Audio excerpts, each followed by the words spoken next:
Well, Madam Web is starting to finish up its holiday weekend debut, and honestly guys, it didn't need to make a lot of money, and unfortunately, it didn't even come close. Let's talk about the latest box office updates, how the movie did, and why this is likely to be a huge course correction for Sony. Now before we do that though, make sure you hit that like and subscribe button and ring that bell for all the updates. We do daily Marvel and DC videos, and we want to be your place for all the superhero news, but we're going to bring it to you truthfully and transparently so you are in the know. Well, right from the beginning, it was pretty clear to everybody, including me, that Madam Web was likely to struggle. The initial box office projections were pretty low, but the movie had a fairly low bar to turn a profit, so for me, I tried to remain optimistic. The movie is not having an easy time at theaters, and it fell short of every single Spider-Man project ever produced by Sony, including Morbius.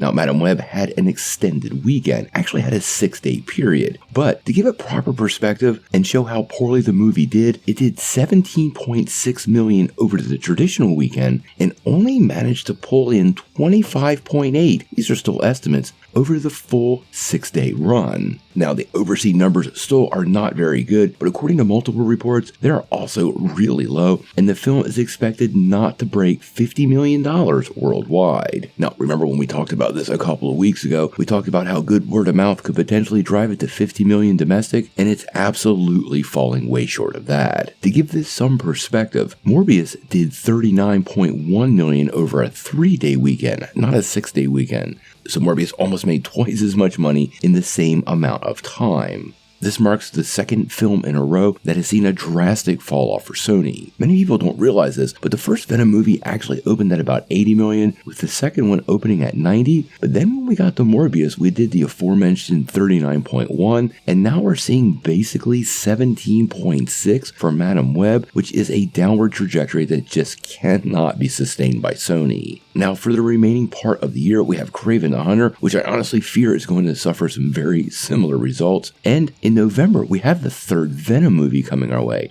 assuming that gets released on time. And that might be the one upside for Sony, because the second film did do better for opening weekend, not overall, than the initial outing for Venom. How this impacts Sony moving forward, obviously they have a lot of work to do. I actually fear the results on this movie, and should Kraven do the same, well, they might have a hard time finding investors to pony up the money needed to make some of these projects. If all three of these movies should fail this year, Sony might actually be in dire straits and be 100% dependent on how Ghostbusters does to keep the studio from potentially going down the drain. I'm not really so sure how long Sony can continue with their Spider-Man universe. Without Spider-Man, it's clearly not working overall, and even though the Venom movies were pretty successful, he's kind of a special character with a unique tie, but clearly after Morbius, Madam Web, and early projections for Kraven not looking so great, this is all going to have to get wrapped up really soon, or basically the whole world of Sony's Spider-Man universe is going to completely disappear because they're not going to be able to afford to continue to make these movies.